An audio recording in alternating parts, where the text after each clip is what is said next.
Alamin. Salatu wassalamu daimaini ala Rasulillah wa ala alihi wa sahbihi wasallam.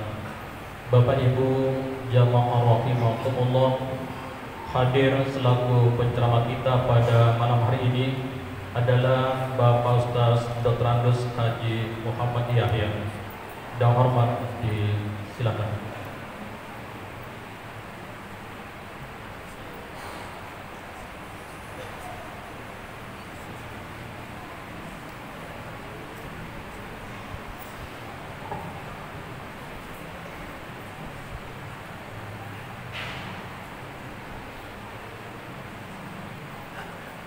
Bismillahirrahmanirrahim. Assalamualaikum warahmatullahi wabarakatuh. Alhamdulillahirabbil alamin, wassalatu wassalamu ala asrafil anbiya'i wal mursalin wa ala alihi wa sahbihi ajma'in. Asyhadu an la ilaha illallah wahdahu la syarika lah wa asyhadu anna Muhammadan abduhu wa rasuluh. Allahumma shalli ala sayyidina Muhammad wa ala alihi wa ashabihi ajma'in. Amma ba'd. Hadirin sidang jamaah rahimakumullah.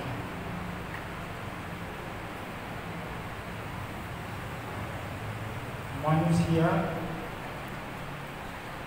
di samping dia sebagai makhluk individu, dia juga sebagai makhluk sosial, makhluk yang harus berhubungan dengan orang lain, karena saling ada ketergantungan antara satu dengan yang lain.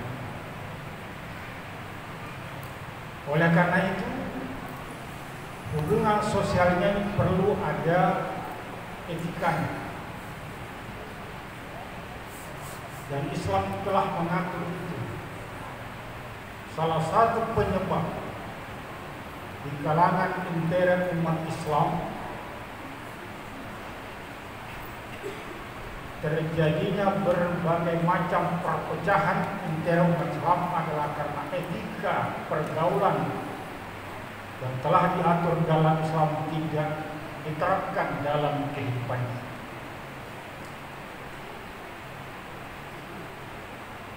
Bagaikan orang kafir, karena orang kafir itu Allah tidak mengatur kehidupan mereka.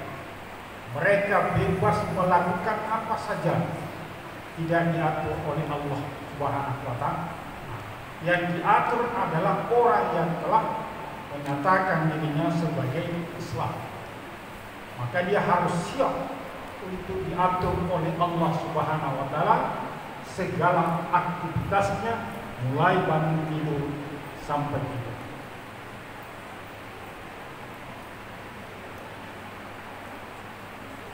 Maka dalam Islam mengatur pergaulannya, etikanya yang pertama itu antara sesama umat Islam itu harus saling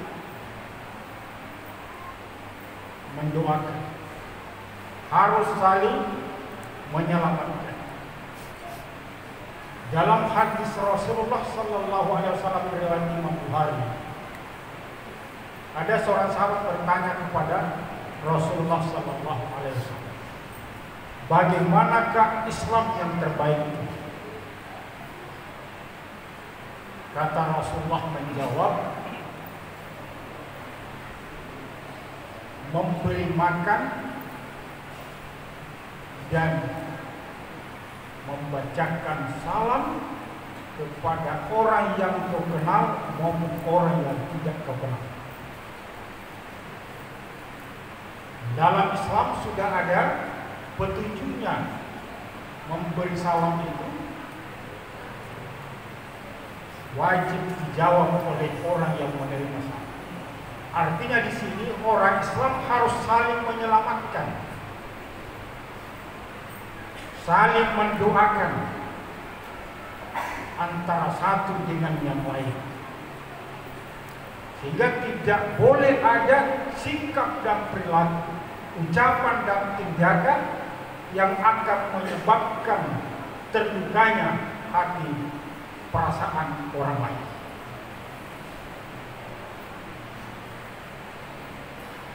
Tapi nyatanya di tengah-tengah kehidupan umat Islam, hal seperti tidak dijaga. Tidak menjaga ucapan tindakan, sehingga terjadilah gesekan-gesekan dalam kehidupan sosial yang tidak kita inginkan.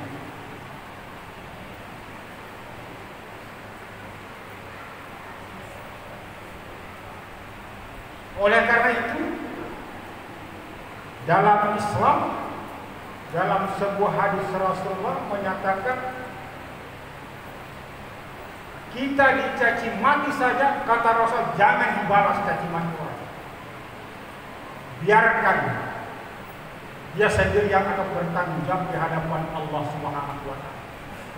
Jangan balas caci maki, dan janganlah sekali-kali kamu mencaci maki orang. Mencaci maki orang merupakan salah satu perbuatan yang memutus silaturahim.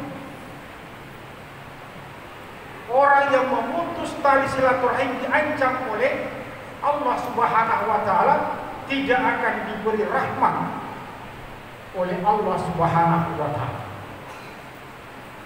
Nah, banyak sekali tengah-tengah kehidupan kita gampang sekali memutus silaturahim dengan melakukan berbagai macam tindakan yang akan memutus tali persaudaraan. Padahal Islam itu innamal mu'minuna ikhwah. Orang Islam itu bersaudara, orang mukmin itu bersaudara.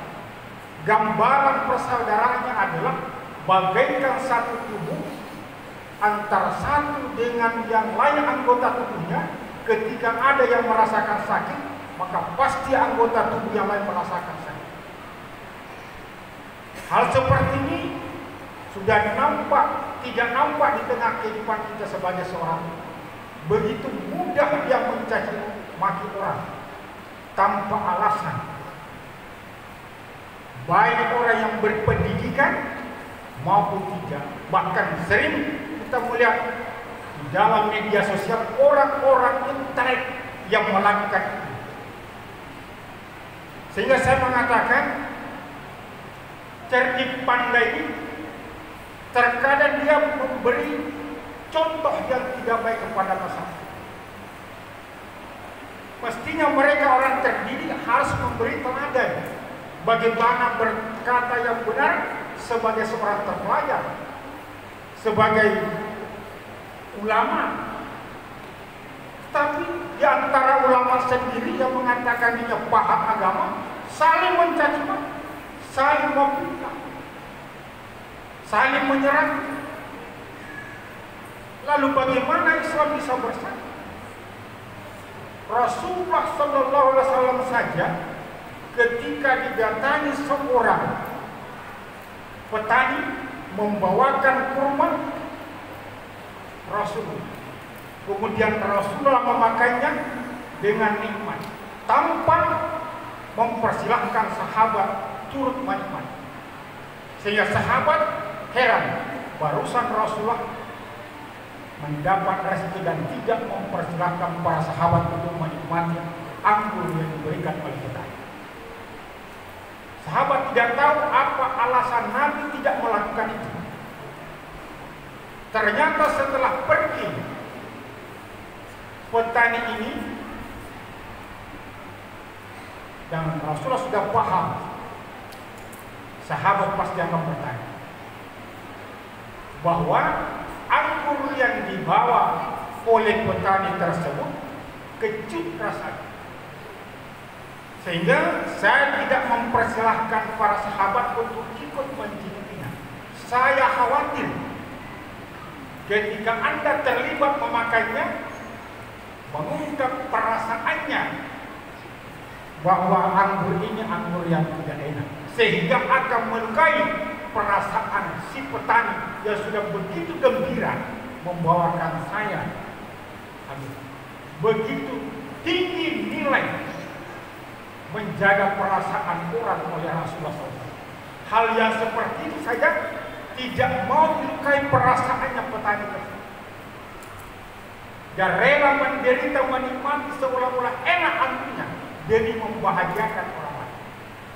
Ini kadang kita tidak menjadi pertimbangan. Padahal Allah sudah mengancam, "Duribat alaihimul dhillatu aina ma tuqifu illa bihablin minallah wa hablin minas."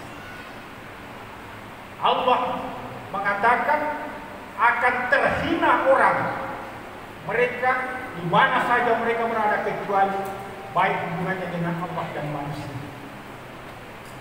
Kita terkadang hanya vertikal dijaga, horizontalnya tidak dijaga. Pada bukti baiknya horizontal vertikal kita, aplikasinya adalah horizontal. Sikap kita kepada orang lain merupakan gambaran baiknya hubungan vertikal kita kepada Allah. Kalau tidak baik, berarti hubungan vertikal kita hanya formalitas belaka, tidak ikhlas dalam beribadah. Karena ibadah mengajarkan kita untuk berbuat baik kepada siapa saja. Jadi yang pertama etikanya adalah saling mendoakan untuk keselamatan di antara entele umat. Islam mengajarkan kepada orang lain saja, Rasulullah memerintahkan berbuat baiklah kepada manusia, cintailah manusia sebagaimana engkau mencintai diri sendiri.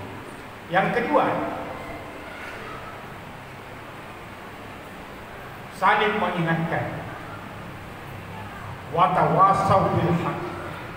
Salah satu orang yang merugi adalah orang yang tidak mengingatkan saudaranya ketika melakukan kejahatan.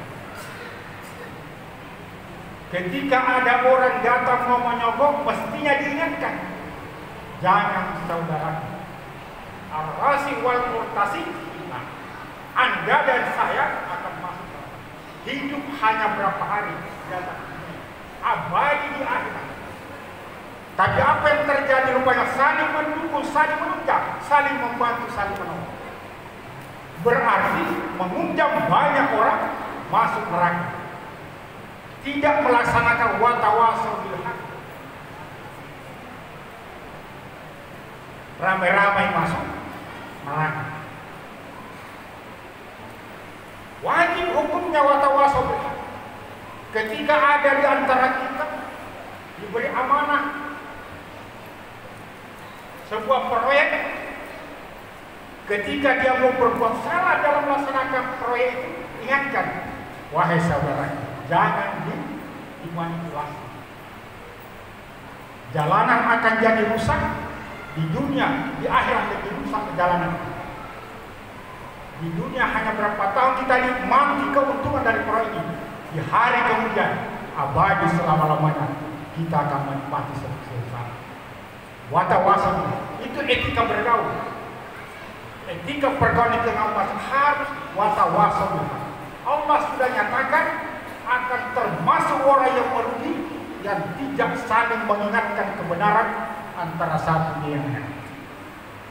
Yang ketiga, ta'awanu 'alal birri wat taqwa wa la ta'awanu 'alal ismi wal 'udwan.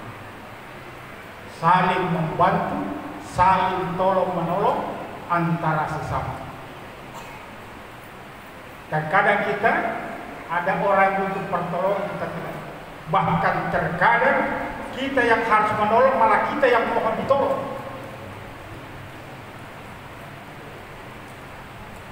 Wala ta'awanu 'alal ismi wal 'udwan, dan jangan bekerja sama berbuat dosa dan menciptakan permusuhan.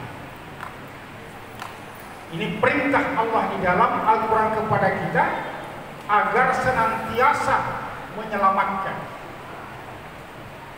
Orang yang korupsi, bagaimana caranya menyelamatkan? Diingatkan, ditolong, jangan melakukan itu.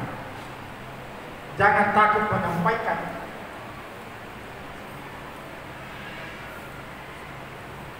Inilah paling tiga yang paling tidak harus kita lakukan dalam etika pergaulan kita.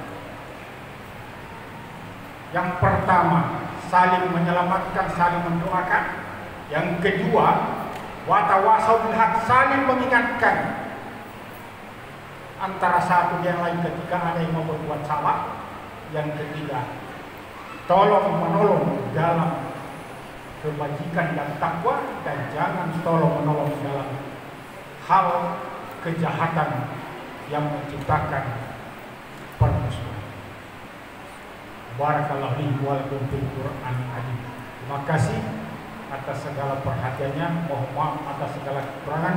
Wabillahi taufiq wal hidayah. Wassalamualaikum warahmatullahi wabarakatuh.